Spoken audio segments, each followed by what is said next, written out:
Hey guys, so I am supposed to be in Germany for the last week. I'm supposed to be plugged into a blood plasma machine and having the plasma of my blood washed and cleaned and all environmental toxins taken out of my bloodstream.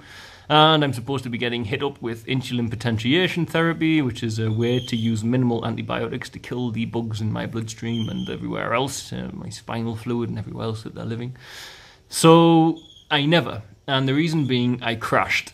And by crashed, I don't mean my car, I mean my body. So I thought I'd try and explain this because I'm going to start a new channel, John versus Lyme or John versus chronic illness, whatever it's going to be, I haven't decided.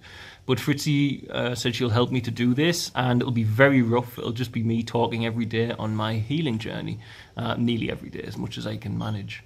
So I'll introduce everything on there, but for my normal audience who don't have this sickness or understand what I'm going through, I thought I'd just try and explain what's happening to me when I crash. Because the periods like now, today, I'm very weak, but my mind is active and I'm able to do my work. I have no problems with my brain fog, but I just don't have the energy to do work like I normally would. So I want you to imagine there is a battery in your body, and my battery is damaged at the moment due to all of the bugs attacking my system. So my battery will only charge to 20%. So I only have 20% energy inside my body. Now, due to deconditioning, because I haven't been able to exercise, I am quite weak. But strictly speaking, even with that 20%, if I had to sprint, for example, I'd be able to actually sprint a short distance. It wouldn't be a problem, despite my deconditioning. However, the problem then would arise that because I'm sprinting, I would use up my 20% battery. Now, if I catch my energy before it gets to zero, I can just plug in my battery and charge it up and get back to 20%. But unfortunately, because I'm going down to zero, it actually takes a week or two to even get the charge to light the phone up. So when I get beyond, if I let my battery go to zero, I crash. And what happens is my body needs me to be perfectly still while it remanufactures mitochondria, so as it can start using ATP as a fuel source instead of ADP. If you don't understand that, you need to read about it, and you should understand it because it's how every single cell in your body works. Everything, all energy is ATP, ADP. And if those little energy factories are broken, which mine are because of the Borrelia and Babesia, then they can't do their job. So it doesn't matter how healthy you eat or what you eat, if they are malfunctioning, your body's malfunctioning. So my duty and my job is to try and not let my battery go to zero. I have to try and catch it at ideally between 2 and 5%. And then when I wake up in the morning, at least I've got my 20% to work with. Over the year, that percentage has gotten less. It was like 40% and now it's down to about 20%. So it's a pretty intense situation. So when this happens, my brain and everything doesn't work properly. It gets really cloudy and fogged up, and the pain in my muscles is unbearable because my mitochondria don't have the ability to pull the lactic acid out, and they're moving between anaerobic, aerobic. So I get cramp, and I've had pain non-stop in my legs to the degree that I said to my nurse yesterday, I actually can't remember what it's like to not have pain in my legs, which absolutely sucks, to be honest, and it upset me earlier telling my mum about it, but it's true, I can't remember. So that's what's happening, and my job is to pace myself and keep inside that 20%. And that, for someone who was running ultra runs and running all of this place and has all of this responsibility, is forcing me to master in a very deep and profound way the art of energy conservation within my human body.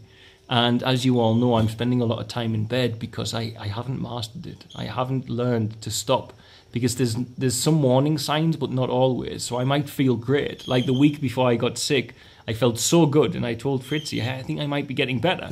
But I wasn't getting better, and I just tricked myself and kept pushing, and then I did too much, and then I went past my 20%, and 2 days before I was flying, I ended up in bed, and it took 9 days for me to even get the light to blink to say that I was charging again. And then by the 10th day, I started to recharge, and then now the 11th day, I have recharged myself, and I'm getting ready to fly. So that's what's happening with my body, and it sucks. It's really difficult to deal with psychologically, emotionally, and mentally.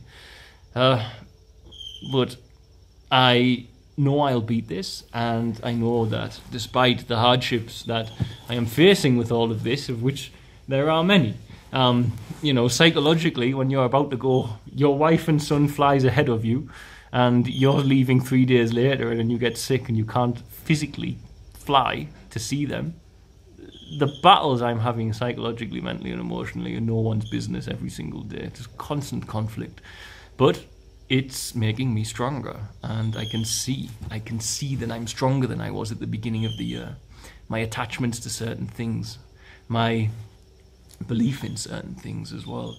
And I spoke last night with a friend of mine, Tim Sheaf, who I need to reply to actually, sorry Tim, but about the effect it was having on me, and I'm going to mention that in another video. But what I mean by that is I had deep in the silent corners of my spiritual ego, which everybody has before anyone starts saying, oh, I've eradicated my ego, long of bullshit, impossible. So I realized that inside my spiritual ego, I had gotten, because I was so close with God, and God answers my prayers, and I see it, people around me see it. I ask God for something, I get it within a day or two. I ask for a sign, I get the sign.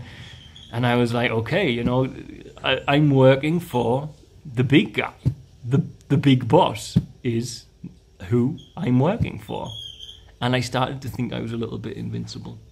And I don't know the effect that would have had on my ego long term, but getting sick, I said to Tim last night, first time I was open about it, I said, to be honest, it really changed my perceptions a lot being sick this year, because I realize I'm not invincible.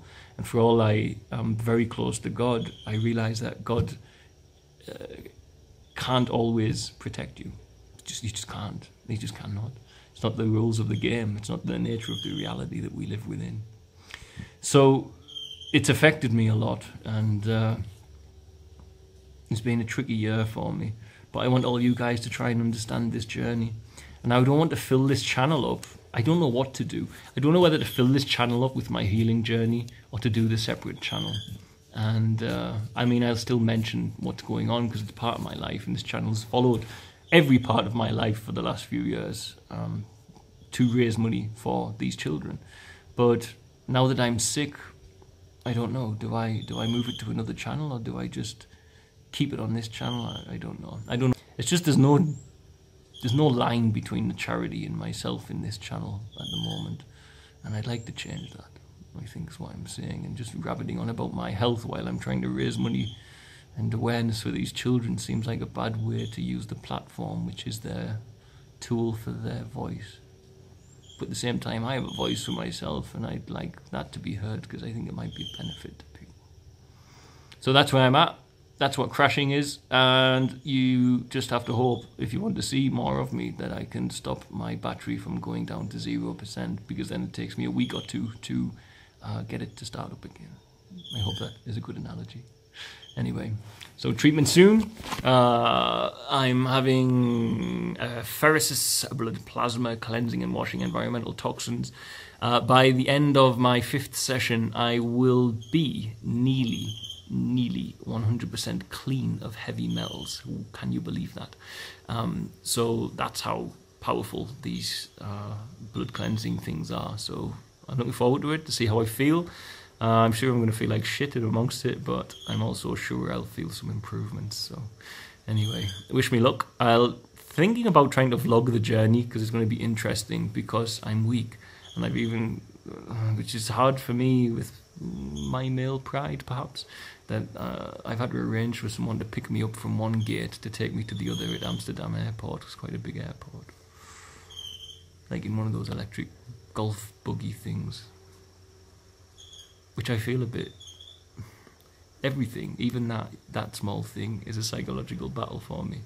To be able to reach out and say, can you help me to get to that place because I can't walk there, is quite a big deal for someone who is so confident in his abilities as I am.